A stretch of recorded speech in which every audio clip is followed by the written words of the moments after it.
समस्त भगवत भक्तों को जय जय सीताराम। मित्रों, मैं पंडित अतुल तिवारी आपके समक्ष पुनः एक सुंदर प्रसंग, एक सुंदर कथा लेकर उपस्थित हुआ।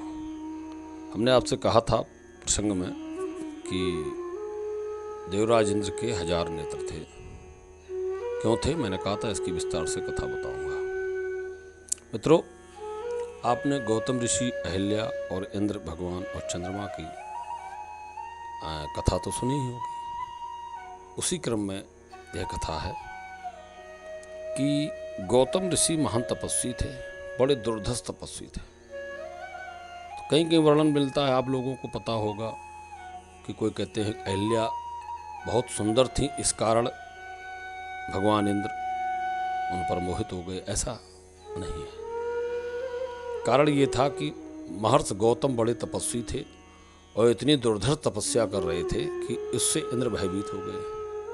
अब उनकी तपस्या भंग कैसे की जाए, यह विचार इंद्र ने किया, क्योंकि यदि गौतम ऋषि की तपस्या को भंग न करते तो उन्हें अपने लगा कि सिंहासन पर खतरा महसूस हुआ। तो उन्होंने मंत्रणा की, इसमें सहायक चंद्रमा को बनाया गया।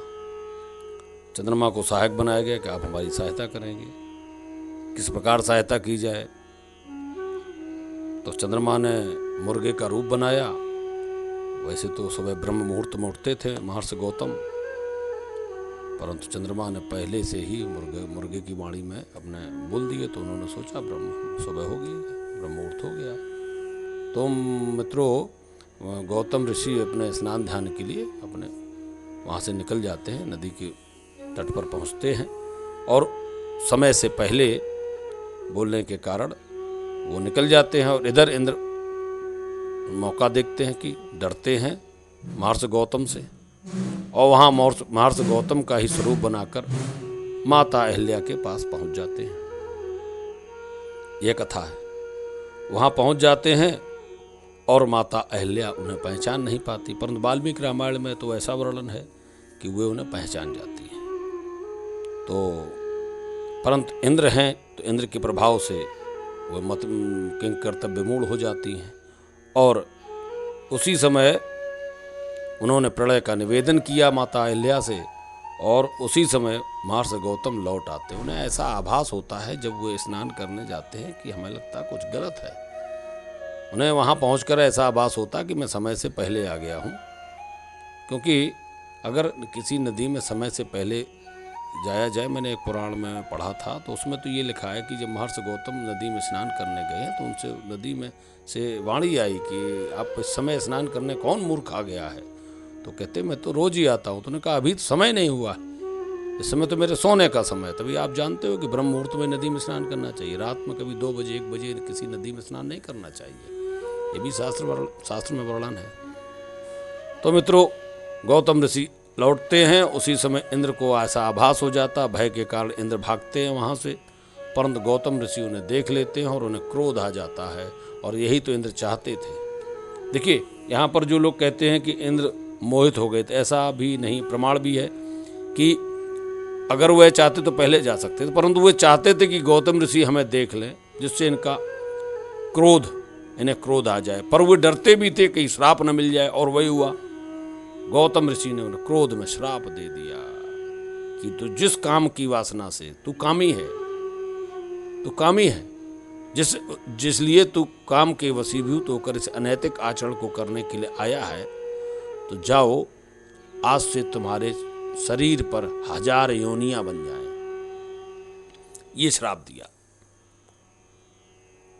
और जो ही ऐसा श्राप दिया, चंद्रमा को श्राप दे दिया, तो कलंकित हो जा, तेरा जो अमृत है ये नष्ट हो जाए, यह श्राप दे दिया।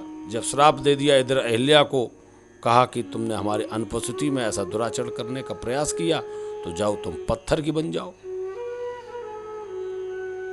इस प्रकार से जब श्राप दे दिया, तो तीनों लोग महर्षि गौतम के चरणों पर गिर पड़ते हैं, और गिर पड़ते हैं, प्रार्थना करने लगते हैं। तो ऋषि हैं, तपस्वी है, क्रोध भी आता है। ब्राह्मण को क्रोध भी आता है, तो ब्राह्मण के चरणों पर गिर पड़ता है, तो ब्राह्मण दयावान होता है। ऋषि गौतम को दया आ गई, तो उन्होंने अहिल्या से कहा ठीक है, जब श्री राम जब अवतार लेंगे, श्री राम इस पृथ्वी पर आएंगे दशरथ नंदन कुमार के रूप में, श्री साक्षात विष्णु ही अवतार लेकर आएंगे, तो वो तुम्हारे पास जब आएंगे तो उनके चरणों का स्पर्श होते ही तुम तर जाओगी और मेरे पास आ जाओगी। और इंद्र से कहते हैं कि इंद्र के शरीर में उसी समय 1000 योनियां बन गई। अब सारे शरीर में 1000 योनियां बन गई। अब क्या कर सकते हैं, श्राप तो हो गया और उनसे जो है योनियों के कारण वो बड़े कुरूप हो गए। क्या किया जाए, तो उन्होंने कहा ठीक है, अच्छा अब तुम विनय करते हो, हमारी प्रार्थना करते हो, तो ये योनियां जो हैं तुम्हारे नेत्रों में परिणित हो जाए। तो जो योनि का श्राप था वह नेत्र बन गए। इस प्रकार से इंद्र के पास 1000 नेत्र हो गए। और चंद्रमा से कहा कि ठीक है, अब तुमने श्राप तो दे दिया, तुम्हारा अमृत तत्व जो नष्ट हो गया वह कोई बात नहीं, वह जो है तुम्हारा जो घटाए बढ़े बिरहन दुखदाई, तो ये 15 दिन तुम्हारा जो है ये अमृत की वर्षा करोगे, 15 दिन तुम अमृत की वर्षा से वंचित रहोगे और तुम्हें कलंकी इसलिए कहा गया। तो इसलिए चंद्रमा को कलंकित किया गया, कलंकी कहा गया। इस प्रकार से तीनों का श्राप को थोड़ा कम किया है महर्षि गौतम ने, और हिमालय पर्वत पर तपस्या करने चले गए। तो इसका वर्णन जो इस प्रकार से 1000 नेत्रों की जो कथा थी, ये हमने आप सभी को सुनाई। इस प्रकार से वो योनियां जो थीं वह 1000 नेत्रों में परिणित हो जाती हैं। और इसीलिए रामचरितमानस में कई जगह वर्णन है, मैं 1-2 जगह का वर्णन आपको बताता हूँ। शंकर राम रूप अनुरागे, नयन पंचदश अत प्रिय लागे। जब भगवान राम का विवाह हो रहा होता है उस समय सभी देवता लोग भगवान श्री राम के विवाह का दर्शन करने के लिए, उस दृश्य को देखने के लिए आते हैं। तो सब अपने अपने नेत्रों पर इतरा रहे हैं। उसमें भगवान शंकर के नयन पंचदश, भगवान शंकर के 5 और 10 अर्थात 15 नेत्र हैं। चूँकि उनके 5 सिर हैं तो उनके 5 और 3 नेत्र हैं एक सिर में, तो 5 या 15। इसी प्रकार कार्तिकेय जी हैं, उनके 12 नेत्र हैं। तो वहाँ पर इसीलिए गोस्वामी जी ने आगे चौपाई लिखी कि आज पुरंदर सम को नाही। सभी के पास नेत्र हैं। शंकर जी सहस नयन बिनु लोचन जाने, एक जगह और वर्णन है उसमें। अयोध्या कांड में जब जाते हैं तो देवराज इंद्र कहते हैं बृहस्पति जी से कि देखो राम जी राम भरते भेंट न होई, राम जी भरत जी की भेंट नहीं होनी चाहिए। तो उसमें बृहस्पति जी कहते हैं कि सहस नयन बिन लोचन जाने। कहा तुम इन्हें देखो तो कि ये भरत के प्रति ऐसा कार्य करने का प्रयास कर रहे हैं। ये हमें लगता है 1000 नेत्र होकर भी बिना नेत्रों के हैं। तो देखो मित्रों, आज भी संसार में लोगों के पास नेत्र होते हैं पर वे अपनी ज्ञान दृष्टि नहीं लगा पाते। नेत्र होकर भी अंधे की तरह व्यवहार करते हैं।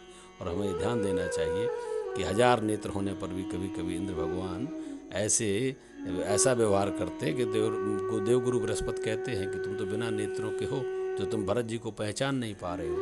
और वहाँ पर जब राम जी का विवाह होता है तो वहाँ पर भी इसीलिए वर्णन किया गया है कि वहाँ पर बड़ाई की गई है, क्योंकि वहाँ पर ब्रह्मा जी के लिए लिखा है गोस्वामी जी ने कि विधाता जो है 8 है नैन जान पछताने। उन्होंने देखा हमारे 4 मुख है, 2 नेत्र हैं, तो 4 दूनी 8 नेत्र हैं, तो पछता रहे हमारे 8 ही नेत्र हैं। मैं भगवान का अपने अधिक नेत्रों से क्यों नहीं दर्शन कर पाया। परंतु आज वहाँ पर 1000 नेत्रों के द्वारा भगवान इंद्र भगवान श्री राम के विवाह का अवलोकन कर रहे हैं। तो मित्रों, यह है भगवान श्री इंद्र के जो 1000 नेत्र थे उनके बारे की कथा थी। तो जैसे जैसे आपको लगे कमेंट बॉक्स में आप लिखें जिसकी कथा सुनना चाहता हूँ। जय जय सीताराम।